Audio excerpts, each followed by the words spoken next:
ఆరవ అధ్యాయం ఆత్మ సంయమ యోగాన్ని గురించి చెప్పుకుంటున్నాం.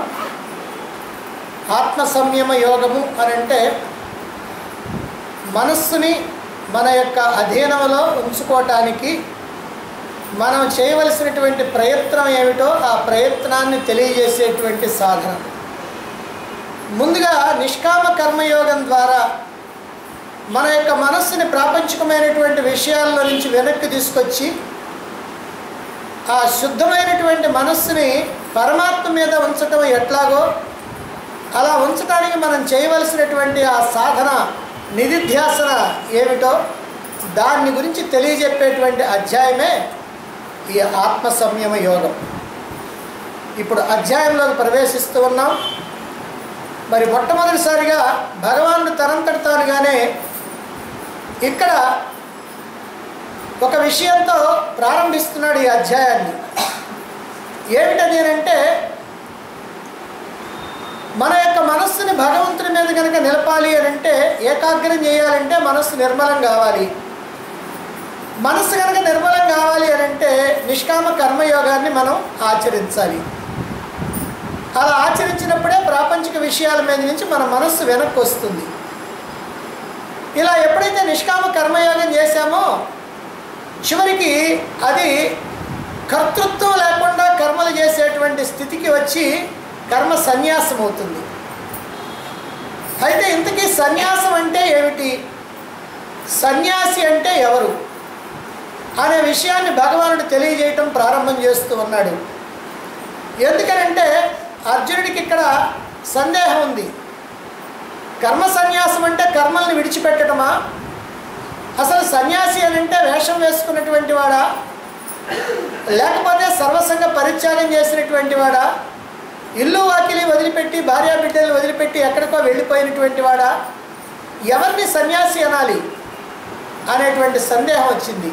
అందుకే సన్యాసి అంటే ఏమిటో, ఎవరో యోగి అంటే ఎవరో, ఆ ఇద్దరికి మధ్య ఏమైనా భేదం ఉందా లేదా, లేకపోతే ఇద్దరు ఒకటా అనే విషయాలను తెలియజేస్తూ ముందుగా సన్యాసి అంటే ఎవరో భగవానుడు తెలియజేస్తూ ఉన్నాడు. మొట్టమొదటి శ్లోకం చూడండి. ఓం శ్రీకృష్ణ పరబ్రహ్మణే నమః.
భగవానుడు అంటున్నాడు ఏమని, యహ ఎవరైతే అనాశ్రిత కర్మఫలం, కర్మఫలం మీద ఏమాత్రం ఆసక్తి లేకుండా కార్యం కర్మ కరోతి, చేయదగినటువంటి కర్మలు ఏవైతే ఉన్నారో వాటిని చేస్తూ ఉన్నాడు. కర్మఫలం మీద ఆసక్తి లేకుండా చేయదగినటువంటి కర్మ ఏదైతే ఉందో దాన్ని చేస్తూ ఉన్నాడో అటువంటి వాడే సన్యాసి, అటువంటి వాడినే సన్యాసి అంటారు. చ మరియు యోగి చ, యోగి అని కూడా అంటారు. వాడిని సన్యాసి అంటారు, యోగి అంటారు. కర్మఫలం మీద ఆసక్తి లేకుండా చేయదగినటువంటి కర్మలు చేసేటువంటి వాడిని సన్యాసి అంటారు. అతన్నే యోగి అని కూడా అంటారు. అంతే తప్ప నిరగ్ని, అగ్నిని వదిలిపెట్టినటువంటి వాడు కానీ, అక్రియ, కర్మలు వదిలిపెట్టినటువంటి వాడు కానీ నా కాదు. అగ్గులను వదిలిపెట్టినటువంటి వాడు సన్యాసి కాదు. అగ్గులను వదిలిపెట్టినంత మాత్రాన సన్యాసి కాదు. కర్మలు విడిచిపెట్టినంత మాత్రాన సన్యాసి కాదు. మరి సన్యాసి ఎవరు అని అంటే చేయదగినటువంటి కర్మలు చేస్తూనే ఉంటాడు. కాకపోతే కర్మఫలం మీద ఉన్నటువంటి ఆసక్తిని మాత్రం విడిచిపెడతాడు. అలా ఆసక్తిని విడిచిపెట్టి కర్మలు చేసేవాడే సన్యాసి, అతడే యోగి అని భగవాన్ ఇక్కడ స్పష్టం చేస్తూ ఉన్నాడు. హిందూ ధర్మంలో 4 ఆశ్రమ ధర్మాలు ఉన్నాయి, చతురాశ్రమాలు.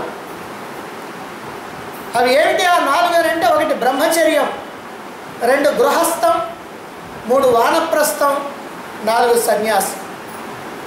బ్రహ్మచర్యం అంటే బాల్యంలోనే ఒక గురువుని ఆశ్రయించుకొని సమస్తమైనటువంటి విద్యలు నేర్చుకోవటానికి ఆ సమయాన్ని వినియోగించుకోవటమే ఈ బ్రహ్మచర్య ఆశ్రమం. ఇది బ్రహ్మచర్య ఆశ్రమ ధర్మం. ఇక గృహస్థాశ్రమం అంటే ఏమిటి? యుక్త వయస్సు వచ్చిన తర్వాత తగినటువంటి కన్యను చూచి వివాహం ఆడి ఈ గృహస్థ ధర్మాన్ని పాటిస్తూ ఉండాలి. అంటే తనని పోషించుకోవటం, భార్యాబిడ్డల్ని పోషించుకోవటం, బంధుమిత్రాలతో సఖ్యంగా ఉండటం, అలాగే సాధువుల్ని, సంత పురుషుల్ని, మహాత్ముల్ని, గురువుల్ని పూజించటం, ధనం సంపాదించుకోవటం, ఇలా అన్ని రకాలైనటువంటి పనులు చేసుకుంటూ తాను ఏదైతే విద్యాభ్యాసంలో నేర్చుకున్నాడో ఆ నేర్చుకున్నటువంటి విషయాన్ని జీవితంలో అన్వయించుకుంటూ పనిచేయాలి. అన్ని ఆశ్రమాలకి కూడా మూలస్తంభమైనటువంటిది గృహస్థాశ్రమ ధర్మం. అందువల్ల ఈ గృహస్థాశ్రమ ధర్మంలో అందరినీ కూడా పోషిస్తూ ఉండాల్సినటువంటి పని ఉంది. అందుకని డబ్బు సంపాదించుకోవాలి. అంతేకాకుండా నిత్యం అగ్నిహోత్రాదులతోటి దేవతల్ని, పితృదేవతల్ని సంతోషపెడుతూ ఉండాలి. అలాగే మరొక ముఖ్యమైన విషయం ఏంటంటే గృహస్థులకి మూగ జీవుల్ని కూడా సంతృప్తిపరచాలి. ఇది గృహస్థాశ్రమ ధర్మం. ఇక వానప్రస్థం ఉంది. అంటే ఒక వయసు వచ్చిన తర్వాత, బాధ్యతలు తీరిపోయిన తర్వాత ఇక పర్వాలేదు, నేను ఇక్కడ ఉండాల్సినటువంటి అవసరం లేదని అనుకున్నప్పుడు కుమారులకి ఈ ఇంటి బాధ్యతలన్నీ కూడా అప్పగించేసి తాను ఎక్కడో ఇంటికి దూరంగా వెళ్ళిపోయి అక్కడ ఈ భగవత్ సంబంధమైనటువంటి జ్ఞానాన్ని నేర్చుకోవటం కానీ, ఒకవేళ ఇంతకుముందు నేర్చుకొని ఉంటే దాన్ని సాధన చేసుకోవటం కానీ చేస్తూ ఉంటాడు. అయితే ఇంటితో సంబంధం పూర్తిగా తెగదెప్పులు చేసుకోవాల్సినటువంటి అవసరం లేదు. తాను వాళ్ళ ఇంటికి వెళ్ళటం కానీ, లేదా ఇంటి వాళ్ళు ఎవరైనా తన దగ్గరికి రావటం కానీ, అలా వస్తే తనకి తెలిసినటువంటి సలహాలు చెబుతూ ఉండవచ్చు. అలా ఉండేటువంటి స్థితి ఏదైతే ఉందో దాన్ని వానప్రస్థం అన్నది. ఇక 4వది సన్యాసం.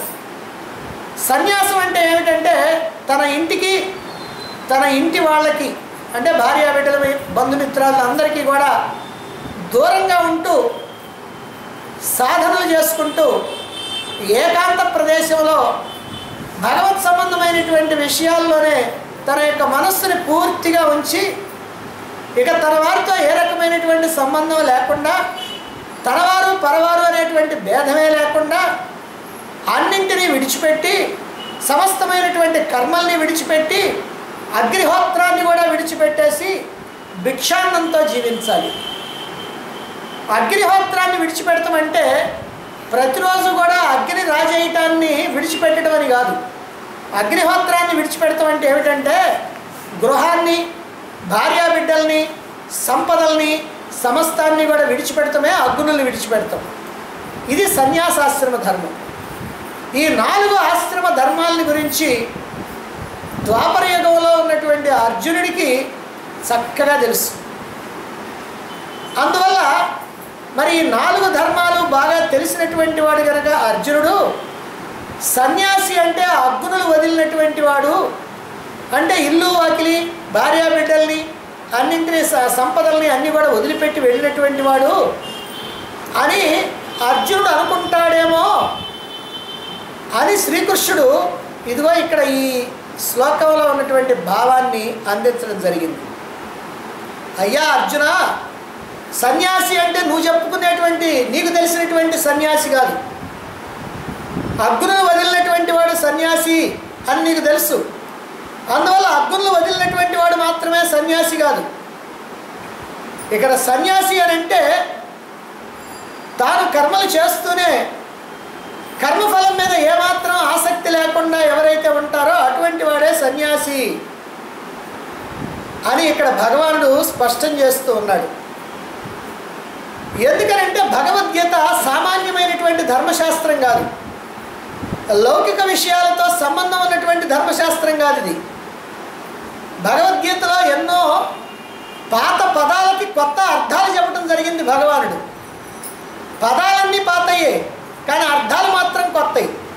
సన్యాసి అంటే కాషాయ వస్త్రం వేసుకున్నటువంటి వాడని, ఇల్లు వాకిలి విడిచిపెట్టి వెళ్ళినటువంటి వాడని ఒక భావన లోకంలో ఉంది. కానీ భగవద్గీత మాత్రం సన్యాసి అంటే అలా చెప్పటంలా. ఎందుకనంటే ఈ లౌకికమైనటువంటి పరిమితులన్నింటినీ కూడా అధిగమించి మోక్షాన్ని పొందేటువంటి మార్గాన్ని ఉపాయాన్ని తెలియజెప్పేటువంటిది వేదాంత శాస్త్రం ఈ భగవద్గీత. అందుకనే కర్మలు చేస్తూనే మానసికంగా సన్యసించాలి, బాహ్యంగా సన్యసించడం కాదు, మానసికంగా సన్యసించాలి. అతడే నిజమైనటువంటి సన్యాసి అని చెబుతున్నది భగవద్గీత అని చెబుతున్నాడు భగవానుడు. భార్యా బిడ్డల్ని, ఇళ్ళు వాక్యల్ని, సిరి సంపదల్ని వదులుకున్నంత మాత్రాన లేదా కాషాయ వస్త్రాలు ధరించినంత మాత్రాన అతడు సన్యాసి కాదు.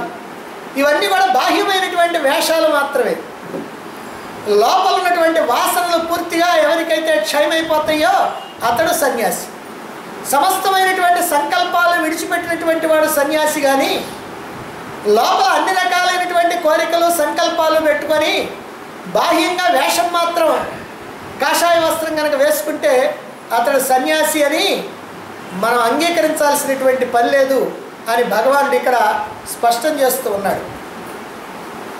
కనుక నిజమైనటువంటి సన్యాసికి ప్రాపంచికమైనటువంటి విషయాలతో సంఘభావం పోవాలి.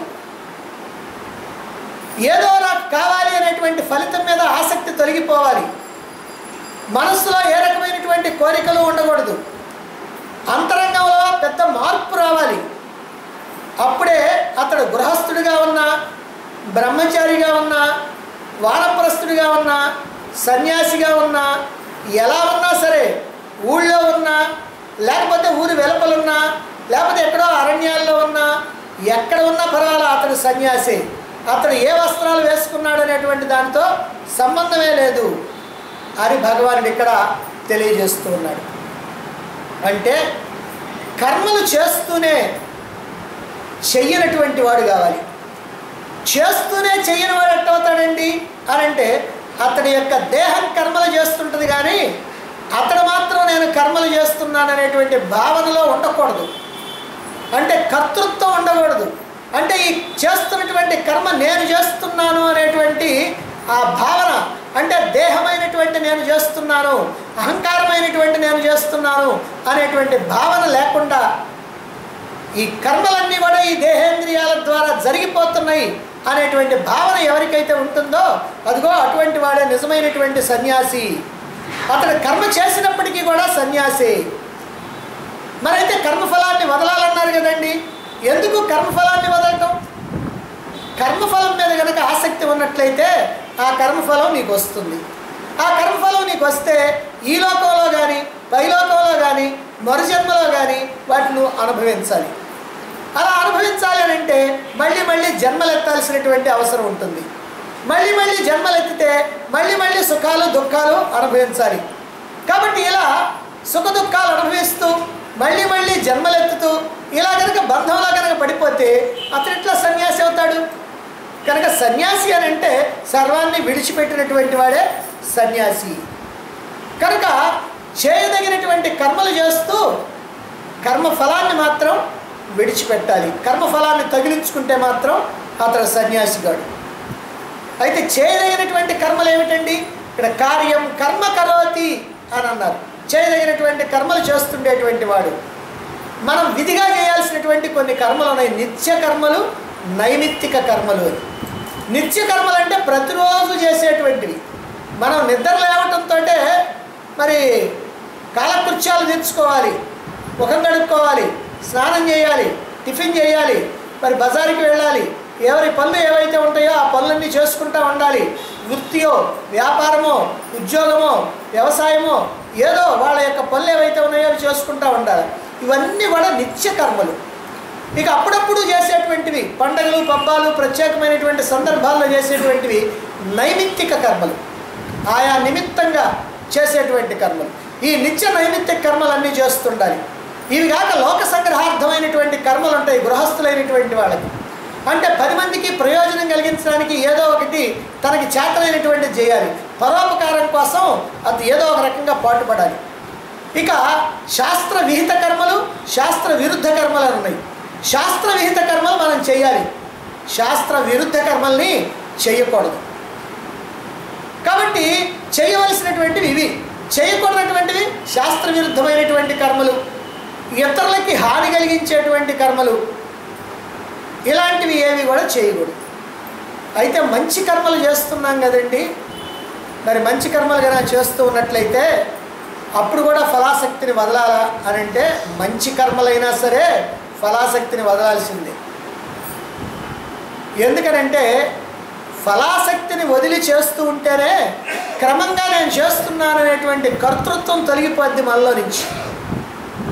అలా కనుక కాక మనం కనుక ఆసక్తితో, ఫలాసక్తితో కర్మలు చేస్తే మన కర్తృత్వం ఎక్కడికి పోదు, నేనే చేస్తున్నాను అనేటువంటి భావన ఉంటుంది. కాబట్టి కర్తృత్వ భావన పోతేనే అతడు సన్యాసి అని గుర్తించబడతాడు. ఇటువంటి మహాత్ముడిని భగవానుడు సన్యాసి అంటున్నాడు. సన్యాసి అని ఆగకుండా అతడే యోగి, సన్యాసీచ యోగీచ, అతడే సన్యాసి, అతడే యోగి అని కూడా అంటున్నాడు.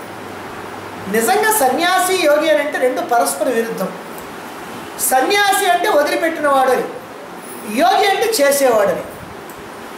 వదిలిపెట్టినవాడు, చేసేవాడు రెండు పరస్పర విరుద్ధం కదా. మరి ఇది ఏమిటంటే భగవానుడు ఇలా అంటున్నాడు, అతడే సన్యాసి, అతడే యోగి అని అంటున్నాడే. ఎలా అవుతాడండి సన్యాసి? యోగి ఎలా అవుతాడు? యోగి సన్యాసి ఎలా అవుతాడు?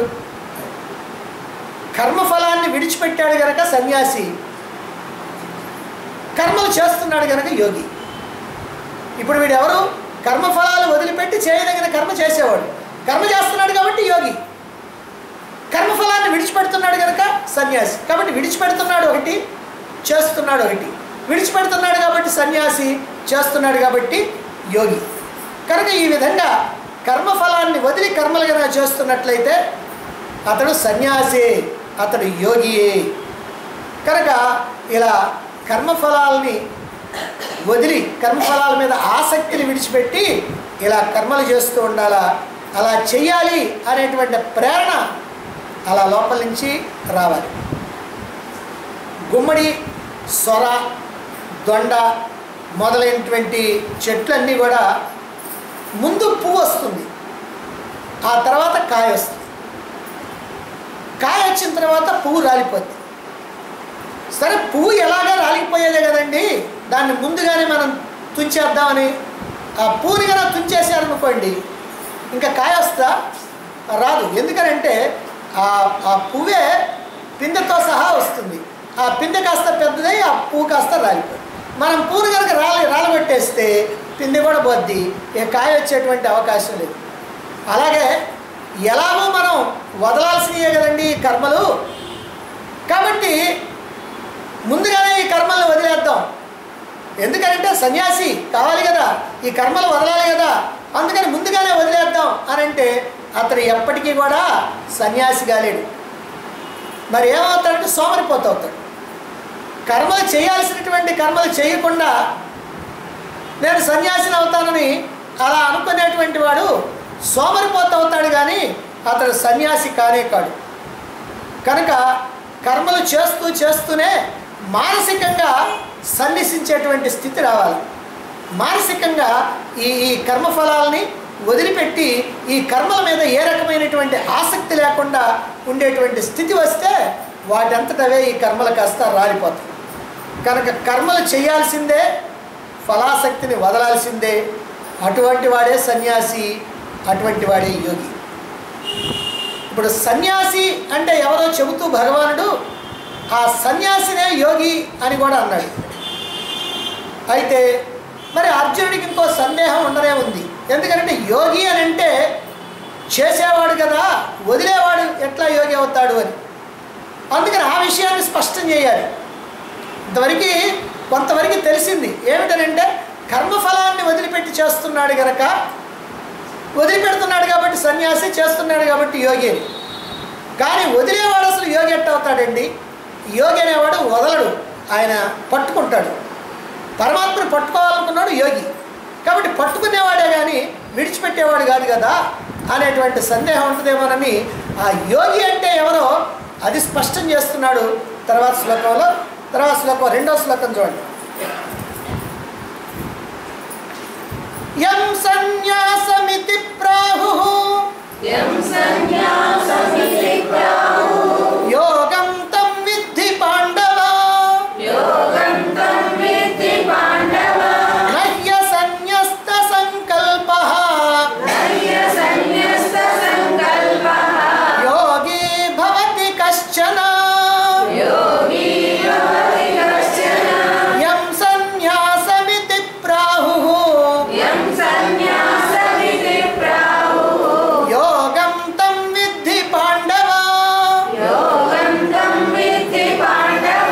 నహ్య సన్యస్త సంకల్పః యోగి భవతి కశ్చన. పాండవ అంటే పాండవుల్లో ఒకడైనటువంటి ఓ అర్జున, పాండవ మధ్యముడైనటువంటి అర్జున. యం సన్యాసం ఇది ప్రాహు, దేనిని సన్యాసము అని చెబుతూ ఉంటారో తం యోగం విద్ధి, అది యోగము అని తెలుసు. దేన్నైతే సన్యాసం అంటారో దాన్నే యోగము అని తెలుసుకో. అసన్యస్త సంకల్ప, సంకల్పాలను విడిచిపెట్టకుండా యోగి భవతి నా కశ్చన. కశ్చన ఏ ఒక్కడు కూడా యోగి నా భవతి, యోగి కాలేడు. సంకల్పాలను విడిచిపెట్టకుండా ఎవడు కూడా యోగి కాలేడయ్యా. ఇక్కడ ఎంత స్పష్టంగా చెప్తున్నా అంటే కశ్చన అనేటువంటి మాట వాడటం వల్ల ఎవడు కూడా, నువ్వు ఎంత గొప్పవాడి ఉన్నా కానీ సంకల్పాలను విడిచిపెట్టకపోతే నువ్వు మాత్రం యోగి కావడానికి వీల్లేదు. అంటే ఇక్కడ యోగి అని అంటే చేసేవాడు కదండి, వదిలిపెట్టేవాడు కాదు కదా అంటే అసలు వదిలిపెట్టకపోతే యోగి కావటానికే వీలు లేదు అని ఇక్కడ స్పష్టం చేస్తున్నాడు భగవానుడు. యోగి అని అంటే వదలాల్సిందే, వదిలినటువంటి వాడే యోగి అవుతాడు. కానీ ఏది వదలకుండా అన్నీ పట్టుకున్నటువంటి వాడు యోగి కాలేడు అని భగవానుడు ఇక్కడ యోగి అంటే ఏమిటో కూడా స్పష్టం చేస్తున్నాడు.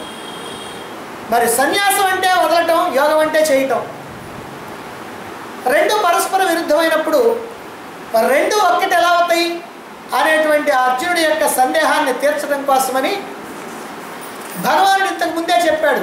కర్మఫలాన్ని విడిచిపెట్టి కర్మల్ని కనుక చేస్తే, చేయదగినటువంటి కర్మలు కనుక చేస్తూ ఉన్నట్లయితే అతడు నిజమైనటువంటి సన్యాసి, అతడే యోగి అని కూడా భగవానుడు ఇంతకు ముందే చెప్పాడు. ఇప్పుడేం చెబుతున్నాడు? సంకల్పాలు వదులుతున్నాడు కనుక సన్యాసి అంటే బాగానే ఉంది, సంకల్పాలు వదులుతున్నాడు కనుక సన్యాసి. కానీ యోగి ఎలా అవుతాడు అని అంటే ఇప్పుడు ఆ అర్జునుడి యొక్క సందేహాన్ని తీర్చడానికి భగవానుడు ఏం చెబుతున్నాడంటే సంకల్పాలు వదలాల్సిందేనయ్యా, అసలు సంకల్పాలు వదలకపోతే అసలు యోగి కావటానికే వీలు లేదు అని భగవానుడు ఇక్కడ స్పష్టం చేస్తున్నాడు.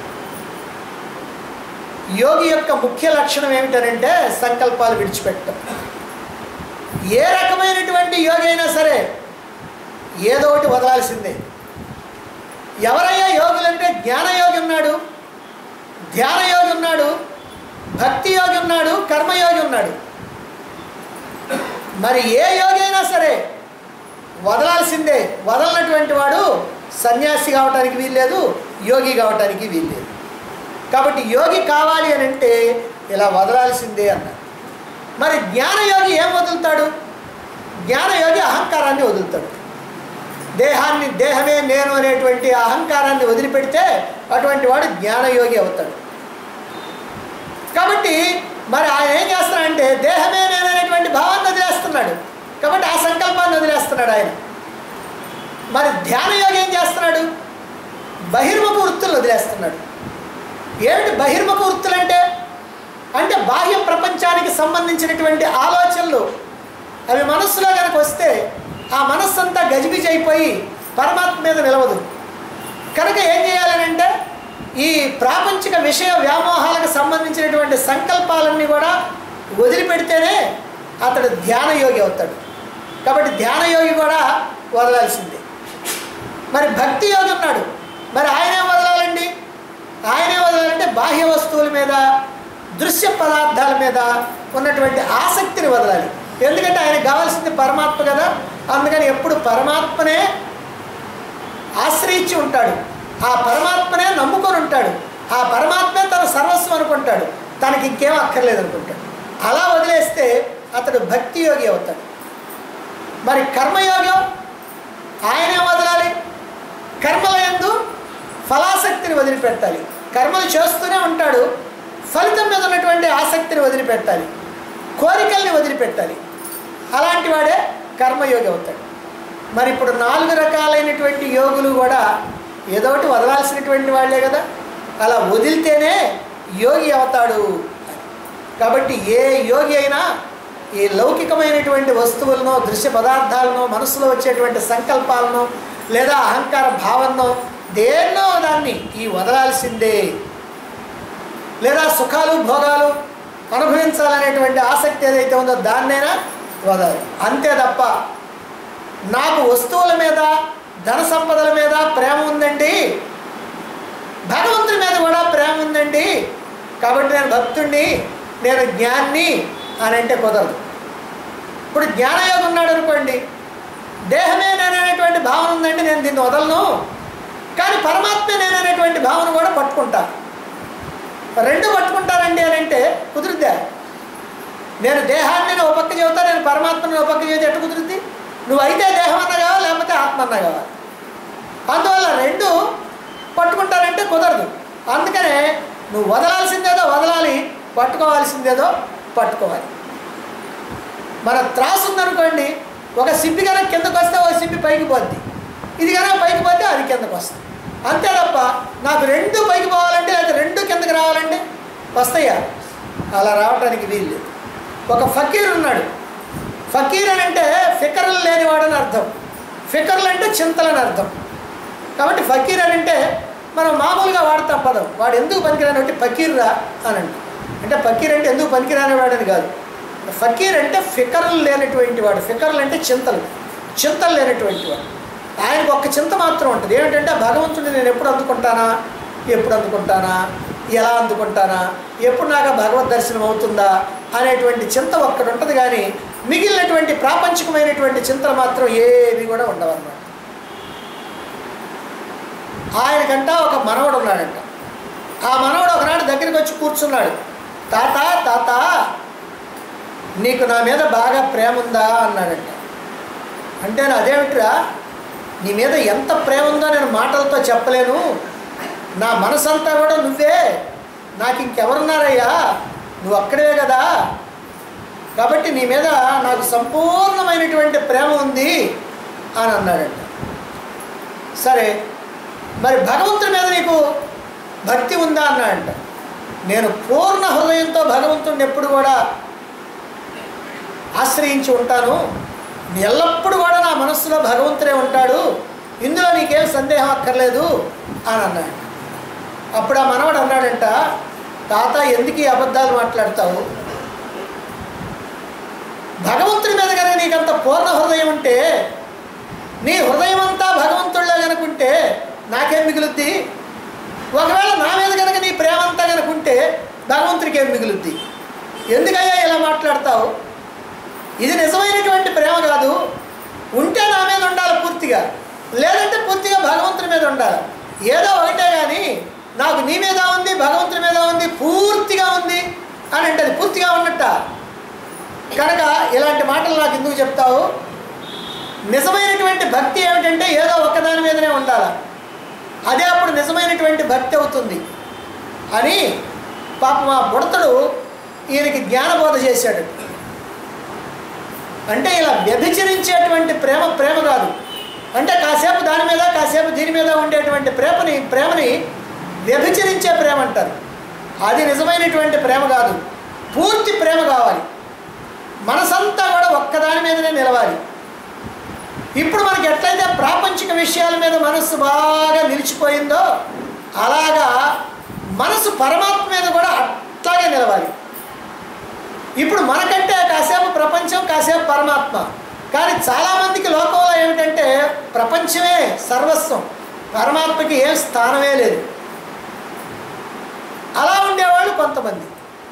అలా ఎట్లయితే ఉన్నారో అదే రకంగా ప్రపంచం పట్టకుండా పరమాత్మ మీదనే కనుకుంటే అప్పుడు నీ ప్రేమ పూర్తిగా పరమాత్మ మీద ఉన్నట్టు.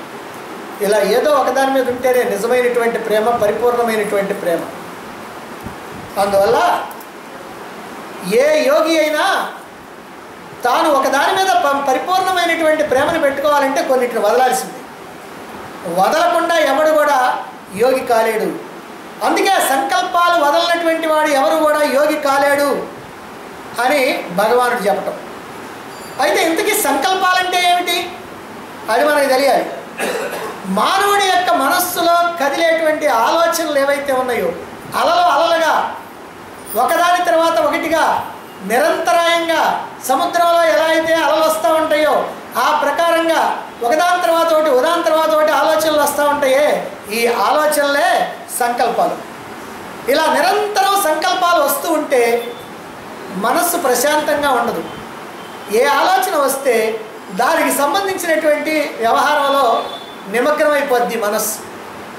అప్పుడు ఏమవుతుందంటే ఈ మనస్సులో అనేకమైనటువంటి ఆందోళనలు, అనేకమైనటువంటి అలజడులు, దాని కారణంగా అశాంతి, ఇవన్నీ కూడా మనస్సులో బయలుదేరుతూ ఉంటాయి. ఎందుకనేనంటే రకరకాల కోరికలు, రకరకాల వస్తువులు, రకరకాల భోగాలు, రకరకాల ఆలోచనలు, రకరకాల సంకల్పాలు, రకరకాల ఇష్టాలు, రకరకాల అయిష్టాలు, ఇవన్నీ కూడా మన మనస్సులో ఉంటూ ఉన్నాయి. అందువల్ల ఈ వ్యామోహాలు ఎంతకాలం అయితే ఉంటాయో అంతకాలము కూడా పరమాత్మకి స్థానం లేదు. ఈ వ్యామోహాలు, ఈ సంకల్పాలు ఎప్పుడైతే పూర్తిగా తగ్గిపోతాయో ఆ తగ్గిపోయినప్పుడు మాత్రమే మనస్సు కాస్త ప్రశాంతమవుతుంది. ఇలా సంకల్పాలన్నీ తగ్గిపోయేదాకా మనం ఏమీ సాధించలేము ఈ ఆధ్యాత్మిక రంగంలో. అందుకని మనస్సులో ఉన్నటువంటి సంకల్పాలన్నీ కూడా తగ్గాలి. ఈ విషయాన్ని దృఢంగా చెప్పటం కోసమే భగవానుడు కశ్చన, ఎవడు కూడా అనేటువంటి పదాన్ని వాడుతూ ఉన్నారు. అంటే సంకల్పాలు విడిచిపెట్టినటువంటి వాడు ఎవడు కూడా యోగి కాలేడు అని భగవానుడు ఇక్కడ తెలియజేస్తున్నాడు. దీంతో మనకి ఇక్కడ ఒక విషయం అర్థమైపోయింది. ఏమిటంటే యోగి అని అంటే సంకల్పాలు వదిలినటువంటి వాడు అని తెలిసిపోయింది. సన్యాసి అంటే మరి అన్నీ వదిలినవాడే కదా. కాబట్టి సన్యాసి అంటే వదిలినవాడే కదా. మరి యోగి అంటే సంకల్పాలు వదలాలన్నారు కదా. కాబట్టి వదిలినటువంటి వాడే యోగి అవుతున్నాడు. అంటే సన్యాసే యోగి అవుతున్నాడు. అందుకనే ఇంతకుముందు శ్లోకంలో సన్యాసి చ యోగి చ అని చెప్పటం. అంటే సన్యాసి అయినటువంటి వాడే యోగి కూడా అని ఎందుకు చెప్పారంటే సన్యాసి వదిలిపెట్టేవాడే, యోగి కూడా సంకల్పాలను వదిలిపెట్టాలి. సంకల్పాలను వదిలిపెట్టకపోతే యోగి కాలేడు అనేటువంటి విషయాన్ని ఇక్కడ చెప్పారు. అందువల్ల సన్యాసం, యోగం రెండు కూడా ఒక్కటే. ఆ విషయాన్నే ఇక్కడ భగవానుడు చెప్పడం జరిగింది. సన్యాసం అని దేన్నైతే అంటున్నారో, సన్యాసం ఇది ప్రాహు, సన్యాసం అని దేన్ని అంటున్నారో అదే యోగం కూడా అని తెలుసుకో ఓ అర్జున అని చెబుతూ ఉన్నాడు. ఈ విధంగా సన్యాసి, యోగి అనేటువంటి రెండు కూడా ఒక్కటే నిజమైనటువంటి అర్థంలో. ఏదో పై అర్థంలో మాత్రం తేడా ఉన్నా అసలైనటువంటి అర్థం, నిజమైనటువంటి అర్థంలో సన్యాసి అన్నా యోగి అన్నా ఇద్దరు కూడా ఒక్కటే. సన్యాసం అన్నా యోగం అన్నా రెండు ఒకటే. ఎందుకనంటే సన్యాసం అంటే విడిచిపెడతాం, యోగం అన్నా కూడా సంకల్పాలు విడిచిపెట్టడం కనుక రెండు విడిచిపెట్టడమే కనుక సన్యాసే యోగి. ఇంతవరకు చెప్పి ఇప్పుడు ధ్యానం కనుక సక్రమంగా కుదరాలంటే, ధ్యానం చక్కగా కుదరాలి అని అంటే మనసు స్వాధీనంలో ఉండాలి. మనసు స్వాధీనంలో ఉండాలి అని అంటే నిష్కామ కర్మయోగాన్ని చేయవలసినటువంటి అవసరం ఉంది. అయితే ఏమండి, కర్మయోగాన్ని చేస్తేనే మనసు ప్రశాంతమవుద్ది, మనసు ప్రశాంతమైతేనే ధ్యానం బాగా చేయటానికి వీలవుతుంది అన్నారు. బాగానే ఉంది. మరి ఈ కర్మయోగాన్ని ఎంతకాలం చేయాలండి అనేటువంటి సమస్యకి సమాధానంగా భగవానుడు చెప్తూ ఉన్నాడు. అంటే ఎంతకాలమైనా ఇలా చేస్తూ ఉండాల్సిందేనా జీవితాంతం ఏమిటి అనేటువంటి సందేహానికి సమాధానంగా భగవానుడు ఇక్కడ కర్మయోగాన్ని ఎంతకాలం ఆచరించాలో 3వ శ్లోకంలో చెప్తున్నారు. 3వ శ్లోకం చూడండి. ఆరురుక్షోర్మునేర్యోగం కర్మ కారణముచ్యతే యోగారూఢస్య తస్యైవ శమః కారణముచ్యతే. ఆరురుక్షోర్మునేర్యోగం కర్మ కారణముచ్యతే యోగారూఢస్య తస్యైవ శమః కారణముచ్యతే. యోగం అంటే యోగాన్ని, అంటే ధ్యాన యోగాన్ని, ధ్యాన యోగాన్ని ఆరురుక్షో ఎక్కాలంటే, అంటే ధ్యాన యోగాన్ని అధిరోహించాలి అని అంటే ఎవరు? మునేహే. ఆ అధిరోహించాలనుకునేటువంటి మునికి కర్మ కారణం ఉచ్యతే, కర్మయే సాధనమవుతుంది అని చెప్పబడింది. ఎవరైతే ధ్యాన యోగాన్ని బాగా అధిరోహించాలనుకుంటారో, అంటే ధ్యాన యోగంలో బాగా పట్టు సాధించాలనుకుంటున్నారో అటువంటి వాళ్ళకి ఈ నిష్కామ కర్మయోగమే అదిగో మూలం, అదే కారణం. యోగారూఢస్య, ఒకసారి ధ్యాన యోగంలో పట్టు సాధించిన తర్వాత, ఆ ధ్యాన యోగంలో సిద్ధి పొందిన తర్వాత తస్య, అటువంటి వాడికి శమః కారణముచ్యతే. శమః కారణం, శమం అంటే శాంతించడం, శాంతించడమే అంటే కర్మయోగంతో పని లేదు. కాబట్టి ఇక్కడ చెప్పినటువంటి భావన అంతా అలంకారిక భాషలో చెప్పారు. ఏమిటంటే ఇది ఎక్కటం, ఎక్కిన తర్వాత ఉండటం.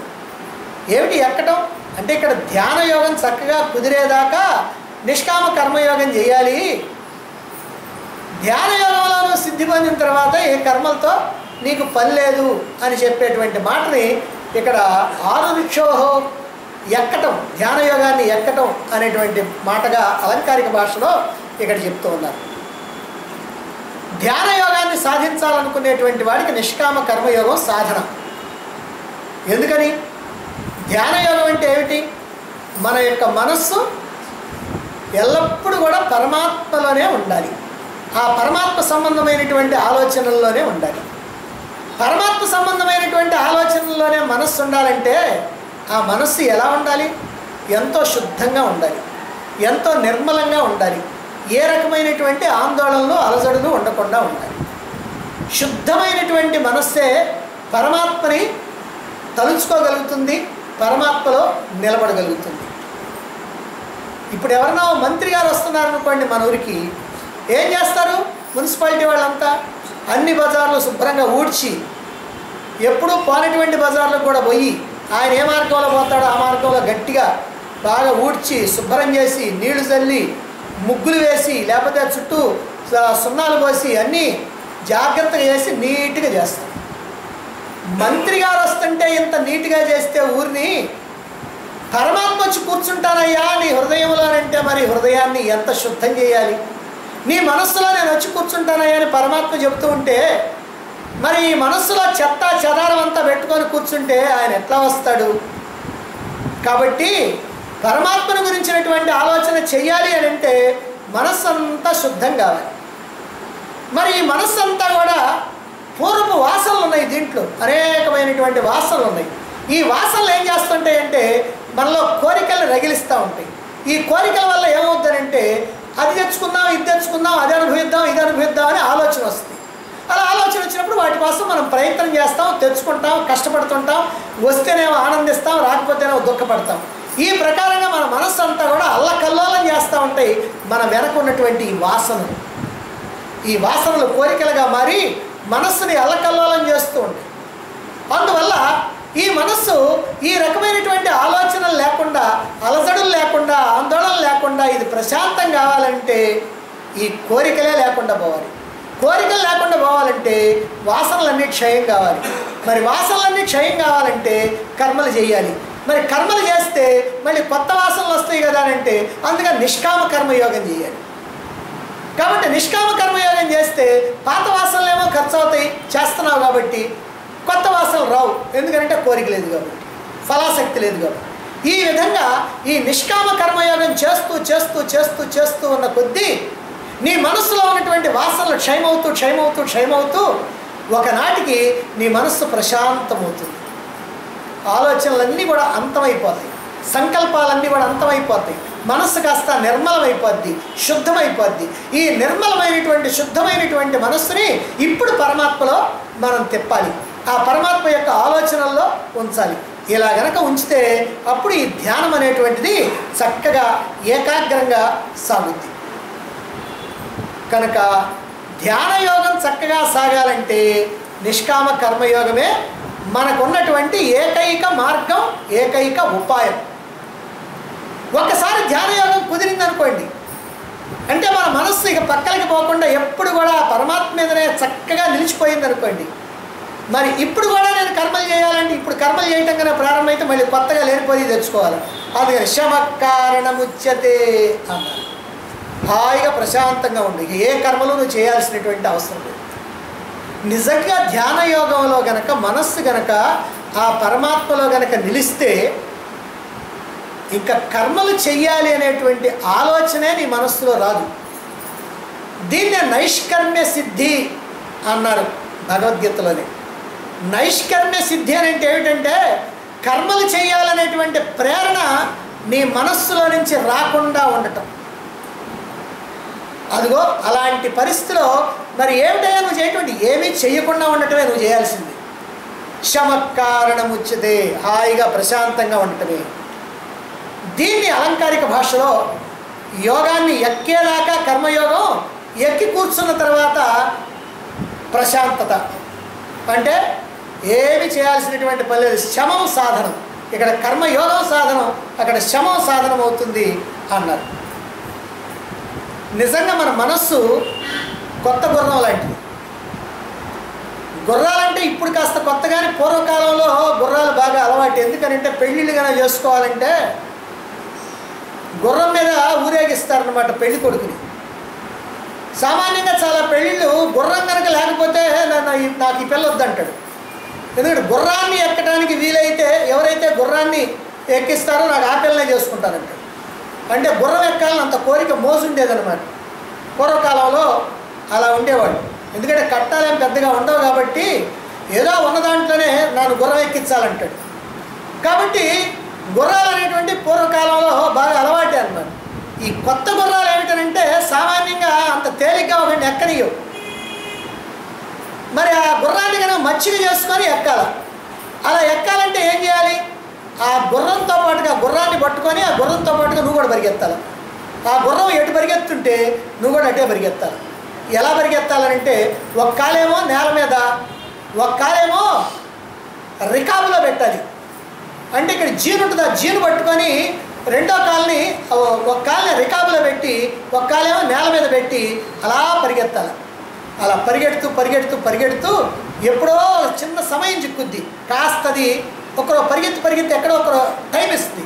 ఆ టైం ఇచ్చినప్పుడు ఏం చేయాలంటే ఒక కాలు ఎట్లాగో రికాబులో ఉంది కదా, టక్క నేల మీద ఉన్నటువంటి రెండో కాల్ని ఆ రెండో వైపు ఉన్నటువంటి రికాబులో వేసేసి కూర్చొని గట్టిగా ఆ కళ్ళెం పట్టుకొని లాగేస్తే ఇప్పుడు అది చెప్పు చేతల్లోకి వచ్చేస్తుంది. ఇప్పటిదాకా దాని చెప్పు చేతల్లో నువ్వు ఉన్నావు. ఎక్కి కూర్చున్న తర్వాత ఇప్పుడు నీ చెప్పు చేతల్లో కదా వస్తుంది. నువ్వు ఎటు పంపించాలంటే అటు పోవద్దు అనమాట. ఎందుకంటే కళ్యం నీ చేతిలో ఉంటుంది కాబట్టి. అంటే దీన్ని బట్టి మనకి ఏమర్థం అవుతుందంటే మనం దానితో పాటు దాన్ని ఎక్కేదాకా దానితో పాటు పరుగులు తీయాలి. ఎక్కి కూర్చున్న తర్వాత ఇక మనం పరుగులు తీయాల్సినటువంటి అవసరం లేదు, దాన్ని పరుగులు పెట్టించడం. ఇక అదేవిధంగా మనస్సు స్వాధీనం కానంత వరకు కూడా అది శరీరాన్ని పరుగులు పెట్టిస్తూ ఉంటుంది. ఆ పని చేయి, ఈ పని చేయి, ఆ పని చేయి, ఆ పని చేస్తే ఇది వస్తుంది, ఈ పని చేస్తే ఇది వస్తుంది, ఇది చేస్తే నీకు సుఖం, అది చేస్తే సుఖం అని చెప్పి ఎప్పుడు కూడా ఈ మనస్సు ఈ శరీరాన్ని పరుగులు పెట్టిస్తూ ఉంటుంది. మనం ఎప్పుడైతే అది ఎలాగో పరుగులు పెట్టిస్తుంది కాబట్టి ఆ కర్మలు చేస్తూ ఆ చేసేటువంటి కర్మలు ఫలాసక్తి వదిలి నిష్కామంగా కనుక కర్మలు కనుక చేస్తూ ఉన్నట్లయితే ఇప్పుడు మన శరీరం మనస్సుతో పాటుగానే పరుగులు పెడుతూ పెడుతూ అదును చూసి ఆ మనస్సును లొంగ తీసుకుంటాం. అదను చూసి మనస్సును లొంగ తీసుకుంటాం. ఒక్కసారి మనస్సు కనుక లొంగిపోయిందా ఇక శరీరం పరుగులు పెట్టాల్సినటువంటి అవసరం లేదు. మనస్సు మన అధీనంలోకి రాకముందు అది ఎట్లా పరిగెత్తిస్తే మనం అట్లా పరిగెత్తాలి. ఒకసారి మనస్సు కనుక మన స్వాధీనంలోకి వచ్చిందా కళ్యం బిగించేసామా ఇక ఇప్పుడు మనం దాన్ని వెంటబడాల్సినటువంటి పని లేదు. మనం దాన్ని ఎక్కడ కూర్చోమంటే అక్కడ కూర్చోవాలి, ఎటుపోమంటే ఎటుపోవాలి. ఇప్పుడు మనం ఏం చేస్తామంటే ఈ మనస్సుని ఆ పరమాత్మ వైపుకి తిప్పుతాం. ఇప్పుడు దాకా ప్రపంచం వైపుకి అది మనల్ని తిప్పింది. ఏం చేస్తాం? గతి లేక దాన్ని వెంబడబడ్డాం. ఇప్పుడు ఏం చేస్తామంటే దాన్ని ఎప్పుడైతే స్వాధీనం చేసుకున్నామో ఇప్పుడు దాన్ని మనం పరమాత్మ వైపుకి తిప్పుతాం, అటు పరుగులు పెట్టిస్తూ ఉంటాం. అంటే మనస్సు అట్లా మనకి స్వాధీనం అవుతుంది. దీన్నే ఆత్మ సంయమం అనేది. ఇదే ఆత్మ సంయమ యోగం. అంటే మనస్సుని మన యొక్క స్వాధీనంలోకి తెచ్చుకునేటువంటి ఉపాయం. కాబట్టి ధ్యాన యోగంలో ప్రవేశించగలిగేంత వరకు ధ్యాన యోగంలో నువ్వు ధ్యానంలో కూర్చొని ఆ పరమాత్మని ధ్యానించడానికి ఏకాగ్రత నీకు కుదిరేంత వరకు నువ్వు నిష్కామ కర్మయోగాన్ని తప్పనిసరిగా ఆచరించాలి. ఇక ధ్యాన యోగంలో స్థిరపడిన తర్వాత ఇక నీకు కర్మయోగంతో పని లేదు. కర్మయోగంతో పని లేదు కాదు, అసలు కర్మయోగం నీకు అడ్డం అవుతుంది. ఎందుకంటే ప్రశాంతంగా పరమాత్మని గురించి ఆలోచించుకుంటూ ఆ పరమాత్మ ధ్యానంలో ఉండి ఆ పరమాత్మతో ఐక్యత కలుగుతూ ఉంటే అక్కడి నుంచి వచ్చేటువంటి ఆ ఆనందపు ఛాయలన్నీ కూడా నీ యొక్క మనస్సులో మెదులుతూ ఉంటాయి. ఇలా మెదులుతూ ఉన్నప్పుడు ఇంకా అల్పమైనటువంటి ఈ కర్మలు చేయాల్సినటువంటి అవసరం ఏముంటుంది? అందుకని ఒకవేళ ఇలా చేస్తున్నావంటే మళ్ళీ నీకు అది అడ్డం అనమాట. ఈ కర్మల వైపుకి నీ మనస్సు మళ్ళిస్తే. అందుకనే కర్మరంగంలో ఎంతకాలం ఉండాలి అని అంటే నీకు పరమాత్మలో స్థిరత్వం వచ్చేదాకా ఉండాలి. పరమాత్మలో స్థిరత్వం వచ్చిన తర్వాత ఏమని ఇంకా నేను మంచి పనులే కదా, నేను ఈ చేయొద్దా, ఈ కర్మ చేయొద్దా, అది చేయొద్దా, వాటి దగ్గరికి పోవద్దా, వీడి దగ్గరికి పోవద్దా, మొత్తం నా నెత్తిని చుట్టుకోవద్దా అని అనక్కర్లా. ఎందుకనంటే ఇవన్నీ అప్పుడు అడ్డం. ఎవడికి అడ్డం లేదు, ఎవడు చెయ్యాలి అని అంటే పరమాత్మలో నీకు స్థిరత్వం కలిగేదాకా ఇవి చేయాలి. పరమాత్మలో స్థిరత్వం కలిగిన తర్వాత ఇవన్నీ కూడా చేయాల్సిన అవసరం లేదు, చేస్తే నీకు అడ్డం కూడా అవుతుందన్నమాట. ఆ విషయం కూడా మనం తెలుసుకోవాలి. కనుక కర్మయోగాన్ని జీవితాంతం కూడా ఆచరించాల్సిందేనా, ఎంతవరకు అవసరం అనేటువంటి సందేహానికి భగవాన్ ఇక్కడ సమాధానం చెప్తాడు. అంతఃకరణం శుద్ధమై వైరాగ్యం కలిగి మనస్సు నిర్మలమై ధ్యాన యోగాన్ని ఆచరించడానికి శక్తి కలిగేంత వరకు ఈ కర్మయోగాన్ని ఆచరించు. ఇక ధ్యాన యోగంలో నువ్వు స్థిరపడ్డావా, ధ్యానంలో కూర్చున్నావా, పరమాత్మ భావంలో నువ్వు నిలబడ్డావా, ఇక నీకు కర్మలతో పని లేదు అని తెలియజేస్తున్నారు. అంటే బాగా అర్థం కావాలంటే వంట అయ్యేంత వరకే మంట అవసరం, కానీ వంట అయిపోయిన తర్వాత ఇక మంటతో పని లేదు. అలాగనే ధ్యానంలో సిద్ధి పొందేంత వరకు నీకు కర్మయోగం అవసరం, కానీ ధ్యానంలో కూర్చోవడం చేత అయిన తర్వాత ఇక నీకు కర్మయోగం అవసరం లేదు. ఒక అరణ్యంలో వెళుతూ బాటసారంట దప్పికయింది. దప్పికయ్యేటప్పటికి చుట్టూ చూస్తూ ఉన్నాడు. అలా చూస్తూ వెళుతూ ఉంటే ఒక చోట ఒక బావి కనిపించి, ఓ దిగుడు బావి లాంటి ఆ బావి దగ్గరికి పోయి నీళ్లు తాగుతూ ఉన్నాడు. తాగుతుంటే కాలు జారింది, దాంట్లో పడిపోయాడు. అలా పడుతూ ఉంటే ఆ ఒడ్డునే ఒక చెట్టు ఉంది. ఆ చెట్టు యొక్క ఓడ ఈ బావిలోకి దిగింది. టక్కన దాన్ని పట్టుకున్నాడు. అమ్మయ్యా, నా ప్రాణం రక్షించబడ్డ, దాంట్లో కనుక పడితే నా ప్రాణం పోయేది కదా అని అనుకున్నాడు. దాన్ని పట్టుకున్నాడు. అలా పట్టుకొని ఎంత ఎంతసేపు ఉన్నాడో ఆ దారిని ఇంకొకడు వస్తూ ఉన్నాడు. వాడు కూడా మంచి దప్పికైంది, మంచినీళ్ళు తాగడానికి వాడికి కూడా ఈ బావే దొరికింది. ఇక్కడికి వచ్చి చూసినప్పటికల్లా పాపం ఇక్కడ పట్టుకొని ఉన్నాడు. సరే పాపం ఎవరో ప్రమాదవశాత్తు పడ్డాడుతుందని అటు ఇటు చూసి ఎక్కడో దూరంగా తాడు లాంటిది కనపడితే దాన్ని బాగా గట్టిగా లాగి చూసి దాన్ని తీసుకొచ్చి, అబ్బాయి ఇదిగో ఈ తాడేస్తున్నాను, ఈ తాడును పట్టుకో అన్నాడు. అప్పుడు వాడు అన్నాడంట మహానుభావుడు, అమ్మమ్మ నా ప్రాణాలు పోకుండా రక్షించింది ఇది, నేను దీన్ని వదలగాక వదలను అన్నాడు. అంటే ఇంతవరకు రక్షించింది కాబట్టి నేను దీన్ని వదలను అన్నాడు. వదలకపోతే ఏమవుతుంది, వాడు అక్కడే ఉంటాడు. అసలు ఎక్కడికో పోవటానికి అది ప్రయాణం అయింది. మరి ఆ ప్రయాణం ఏమవుద్ది, వాడు అవన్నీ ఆలోచించరా. వాడికి ఏమిటంటే పాపం నన్ను రక్షించింది కదా, దీన్ని నేను వదిలిపెట్టిపోతే ఎట్టా అని మాత్రమే అనుకుంటా ఉన్నాడు. అందువల్ల తాడు వచ్చేదాకా ఓడ అవసరమే కానీ తాడు వచ్చిన తర్వాత ఇక ఓడతో పని లేదు.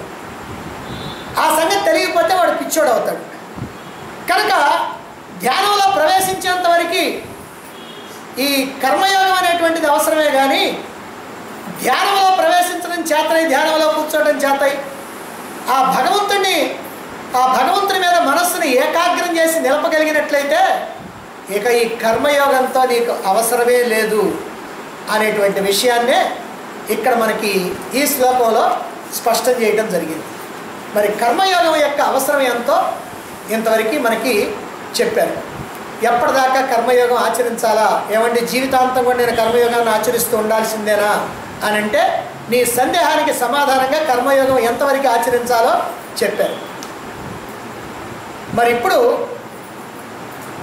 ధ్యానయోగంలో ఆరూఢుడైతే ఏ కర్మయోగంతో పని లేదన్నారుగా, మరి ధ్యానయోగంలో ఆరూఢుడైనట్టు ఎట్లా తెలుస్తుంది? మరి ఆ విషయం కూడా తెలియాలి కదా. ఎప్పుడు నేను ధ్యానయోగంలో ఆరూఢుడయ్యాను, ఏదో 4 నిమిషాలు కూర్చొని నాకు ధ్యానయోగం బాగా చేతైందండి నేను కర్మయోగం మానేస్తానంటవా? ధ్యానయోగంలో ఎప్పుడు ఆరూఢుడయ్యాడో ఎలా తెలుస్తుందో ఆ విషయాన్ని భగవానుడు తర్వాత శ్లోకంలో చెప్పబోతున్నారు. 4వ శ్లోకం మనం రేపు చెప్పుకుందాం.